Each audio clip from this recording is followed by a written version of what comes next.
However, his story is confirmed by another eyewitness, Ed Hoffmann, a deaf mute who is interviewed here for the first time. I'd gotten off work early because I had a dentist's appointment.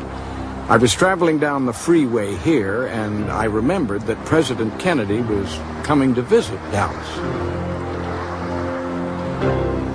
I parked my car here. I realized at this spot that I would be able to see Kennedy pass close by. I stood here and waited, and I was looking towards where he would be coming from. I suddenly saw two men who looked suspicious directly over there in the car park. 25 years ago, these trees did not obscure the view. From his position at the side of the freeway, Ed Hoffmann could clearly see the car park area behind the grassy knoll. I saw a man standing here, wearing a black hat and a blue jacket. I saw a puff of smoke, and I thought it was a cigarette, but it wasn't.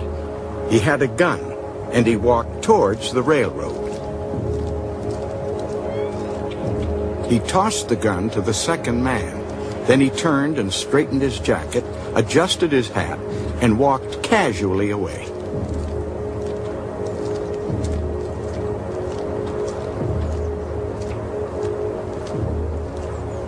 The man with the striped shirt, the railroad shirt, walked over to the electrical box with the gun. He took the gun apart. He put it in a toolbox.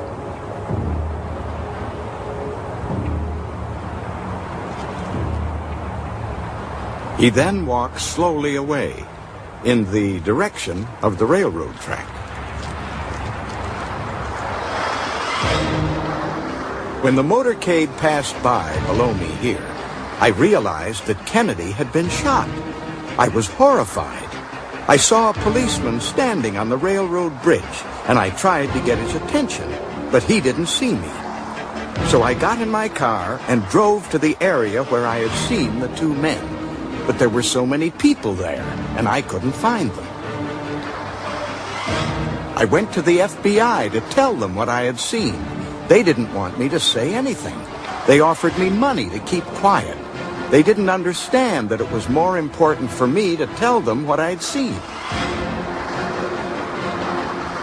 It was hard for me to communicate with them.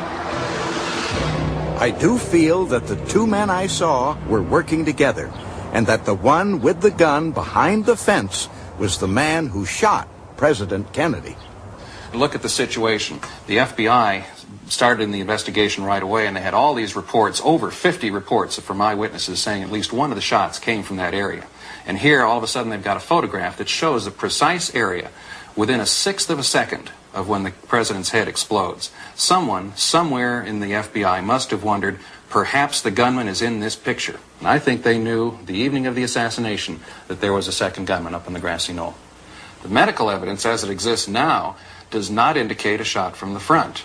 But we do have to understand that if Badgeman was firing, and if it was Badgeman's shot that struck the president in the head, that means the medical evidence has been altered. And there you've got conspiracy existing within the United States government. Despite the government, Gordon Arnold is certain of what he saw. The training that I had just finished, they were shooting live ammunition over us. And when a bullet goes past your ear and your eardrum feels like it's coming out the other side of your head, it's close. That's why I thought I was shot. There's no doubt in my mind that I was there. And it did occur.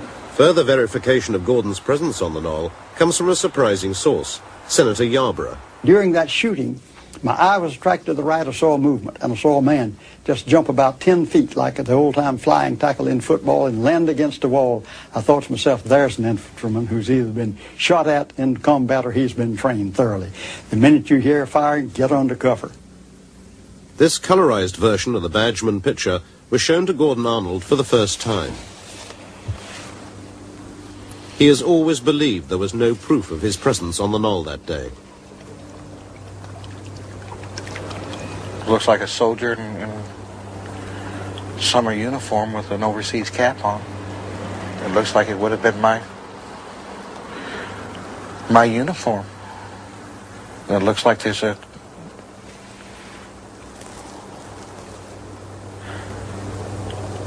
camera Or there's something up in front of the face.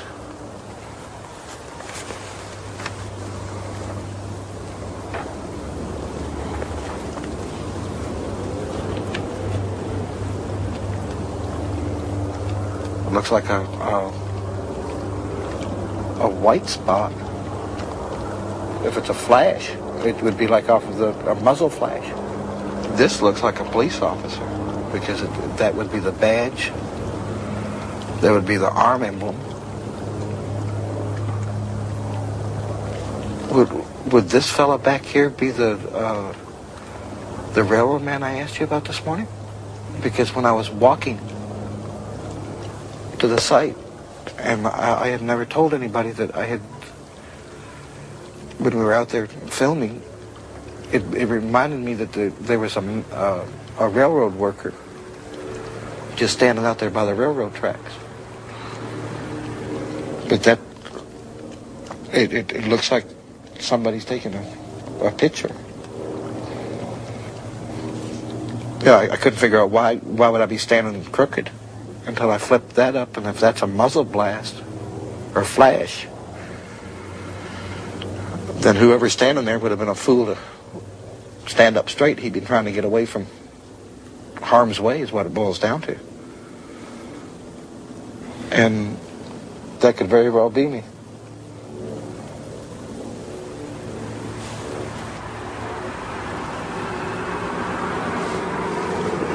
Son of a gun. That would be the closest thing that I've ever...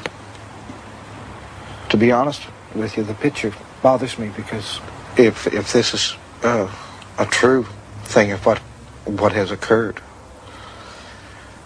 then I could be the only one that... saw the man.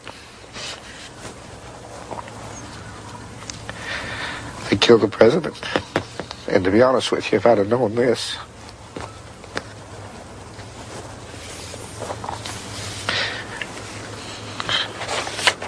I wouldn't have given the interview.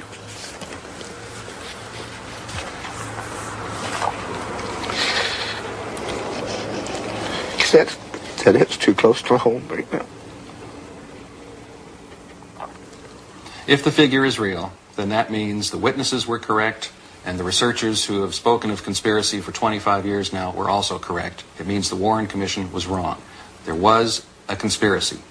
The question then is, who was involved in the conspiracy?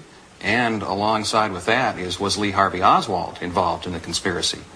One of the good things the Warren Commission did was literally itemize the last few days of Lee Harvey Oswald's life. And the problem for the Warren Commission now would become, well, he had no opportunity to be with other people to plan something like this. So we now have to wonder seriously, perhaps for the first time, whether Lee Harvey Oswald even fired any shots.